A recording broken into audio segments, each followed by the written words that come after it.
Good afternoon from Los Angeles. I want to say how delighted I am to have this opportunity to address you all, however briefly, on this occasion of the annual benefit for Katie's Kids for the Cure. I'm truly, truly sorry that it was impossible for me to be with you all in person this evening because of a prior professional commitment in San Diego that there was just no way I could get out of. However, again, I'm delighted that the Foundation have given me this opportunity to, in a question and answer format, speak with you.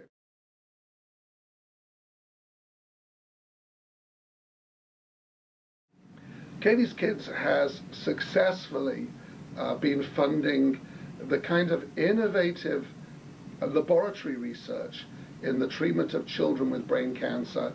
The National Cancer Institute or the other branches of the NIH are just simply not prepared to fund the kind of innovative, risk-taking, if you like, pioneering studies that will hopefully lead to the kind of innovative breakthroughs that we really need in coming up with new understanding of these diseases and therefore new treatment strategies for childhood brain cancer.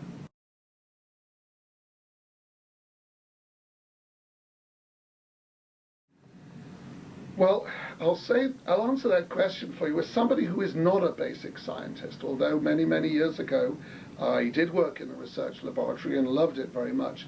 I'm really a clinical investigator, that is somebody who conducts patient-orientated, patient-involved clinical trials. So I can say this with all objectivity, somebody who's not a laboratory researcher any longer, that laboratory research, basic science, is the fundamental approach to, in the first place, understanding these diseases, as I mentioned before, and with that understanding comes the increased ability to develop new, often totally different treatment approaches for these specific types of brain cancer. So the laboratory research is not conducted out there in a vacuum by some intellectual idealists who are trying to understand the world and let somebody else figure out what to do with that understanding. The basic science that we're talking about here is the science into the understanding of the causes and the mechanisms of development of brain cancer in children by people and for the people who are very much involved at the same time in seeing that that research is translated, as we call it, from bench to bedside, directly to the patient.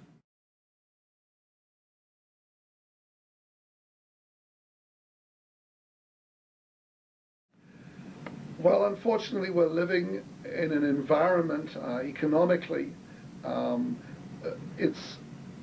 is not conducive to federal support, and in fact, because of the economic situation, there is even less and less philanthropic support available to fund all aspects of medical research and medical progress.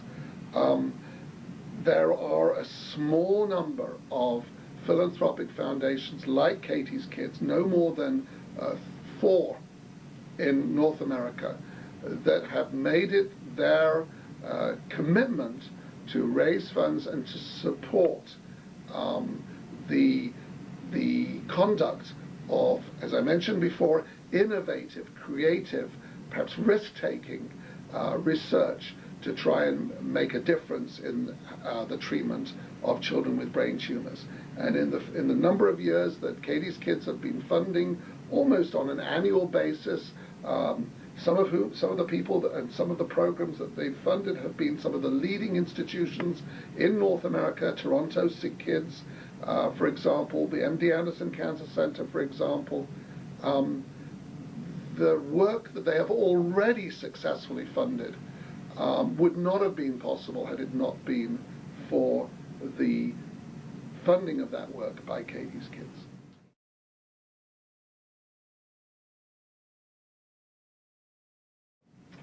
Oh, that is a long story.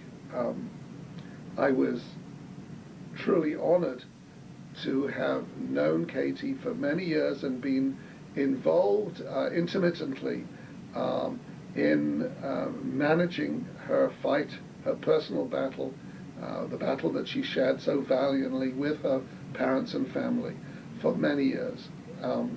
I was privileged and consider it such because she was, as many of you know, an absolutely remarkable young woman.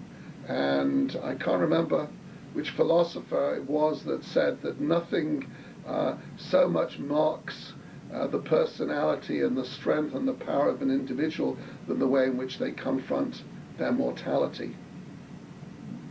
But I know very few people who have confronted their impending mortality with the strength and dignity and force and will with which Katie confronted hers.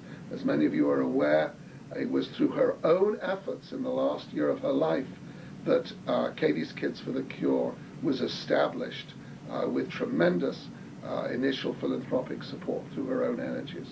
So my meeting and knowledge and working with Katie over so many years has been a significant force in my life and in my career, and one of which I'm very proud and very privileged. Okay, have a wonderful evening, everybody. Thank you.